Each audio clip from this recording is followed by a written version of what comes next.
idol. Nagkabakwag. Vlog. Ayan. For today's vlog, ito, dito tayo sa Samoa Island.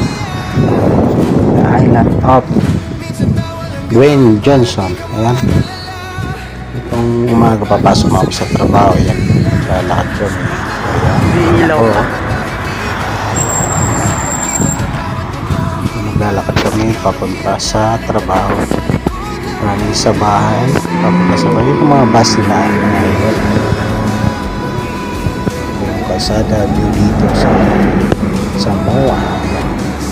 Kung saan lang dito malapit lang din kami sa trabaho. Lakad lang.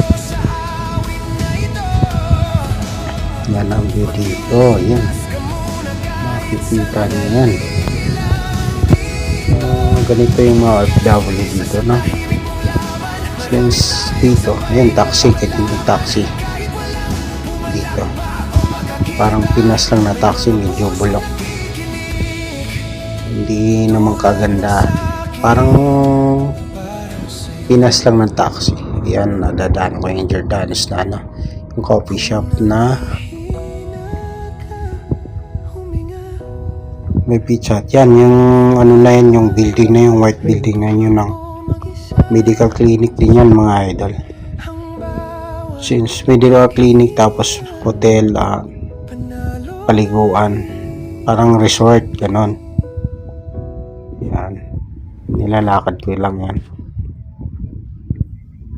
Yung malapit lang naman yung trabaho namin dito, which wala pang 5 minuto sigurong lalakarin papunta sa trabaho. So ganyan yung view dito guys, no, mga idol, no? Tahimik lang dito, lalo na pagka gabi, bandang alas 6, alas 7, parang nasa Pinas ka lang, napakatahimik.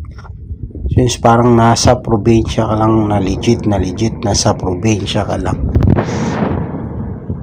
Clinic. Yan, ikot-ikot lang yung camera. So mabagal tayo maglakad kasi masakit yung tuhod, I mean yung paa kasi namamaga nga. So ayan, nakikita mo yung nasa unahan, yun ang kasama ko, nagdadala naman ng laundry kasi magpapalaba.